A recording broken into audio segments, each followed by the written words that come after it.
Hello,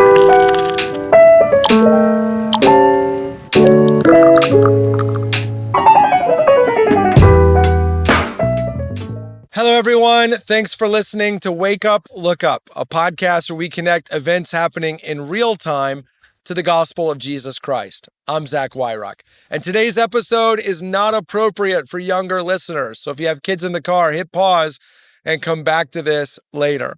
That's because today's episode is about rejecting pornography and asking the question, how do we win this fight? This is prompted by an opinion piece I read recently in the New York Times, which I found encouraging and disturbing all at the same time. The writer, Christine Emba, was writing under the headline, "The Delusion of Porn's Harmlessness," basically making the case that her tribe, liberals in the United States, are for whatever reason reluctant to acknowledge the very obvious and data-proven harmful effects of pornography.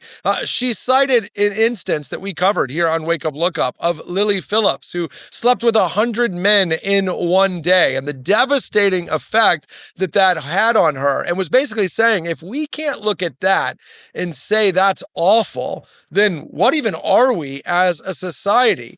Pornography continues to proliferate across the internet. In fact, a 2023 study out of Brigham Young University found that 12% of the internet is dedicated to pornography. 12% of the entire internet. That's an incredible stat. Pornography has been linked to all kinds of ills: human trafficking, drug abuse, violence against women, all kinds of harmful effects. And we know that. But what is happening is that we are refusing to say so out loud. And as a result, in particular, younger generations are growing up totally formed by their own experience with pornography. And so the writer was asking, why can't we just admit this is wrong? Now, listen, you and I don't have the levers to pull to make pornography illegal or to help other people think of it as bad. But that's not really my concern on this podcast. Instead, I want to ask this question.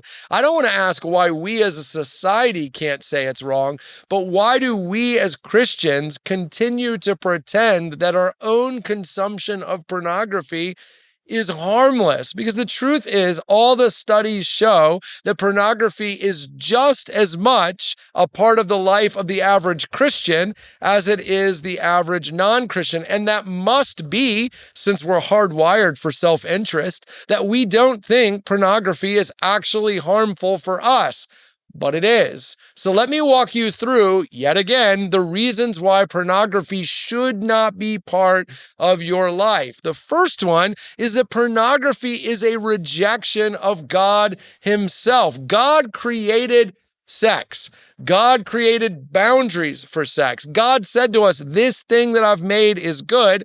That's Genesis 1. If and in so much as you use it the way I've given you. That's 1 Corinthians chapter 7. When we reject God's design for sex, we are rejecting God Himself. We are telling Him that we know best how to use the thing that He made. We are telling Him fundamentally that our bodies belong to us and not Him. How would we expect then that we could continue to consume pornography without giving incredible offense to God and, of course, introducing His discipline and correction into our lives? Pornography also destroys human dignity. God made people in His own image. When we commodify those people into something less than human that exists merely and only for my sexual gratification, we are making them less than human. We are in some ways severing them from their ultimate connection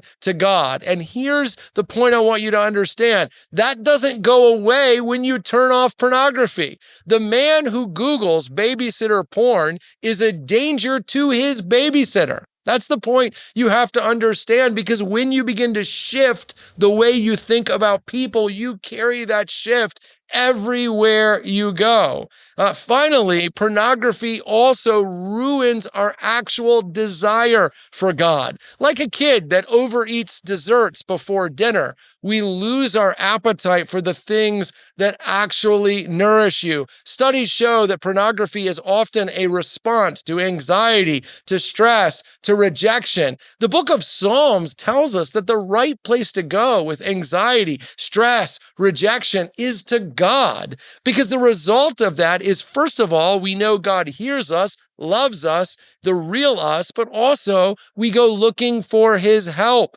Your spiritual growth is short-circuited when you go to pornography for something you should have gone to God for, because A, you don't get any actual help, and B, you don't actually gain in your relationship with God. Look, for all these reasons, the church has to continue to expose the darkness of pornography. To use Paul's words in Ephesians 5, we should have nothing to do with fruitless deeds of darkness, but instead expose them. Pornography is not harmless. Stop telling yourself that lie. Stop believing that lie and start getting serious about winning the fight in your own life.